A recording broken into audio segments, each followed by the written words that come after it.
పలు రాష్ట్రాల్లో polling ముగియడంతో counting కు పకడ్బందీ ఏర్పాట్లు చేసింది ఈసీ. కౌంటింగ్ ఏజెంట్లను నియమించడంలో ప్రత్యేక చర్యలు తీసుకుంది.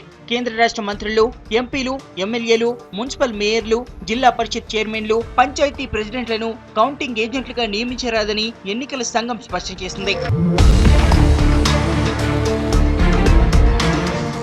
సెక్యూరిటీ పరిధిలో ఉన్నా లేకపోయినా కూడా కౌంటింగ్ ఏజెంట్లుగా ఉండరాదని ఈసీ పేర్కొంది. ఎన్నికల ప్రక్రియ స్వేచ్ఛాయుతంగా, పారదర్శకంగా, ప్రశాంతంగా జరిగేలా ఎలాంటి ఇతర ప్రభావాలు పడకుండా చూడడం తమ ఉద్దేశమని కమిషన్ తెలిపింది.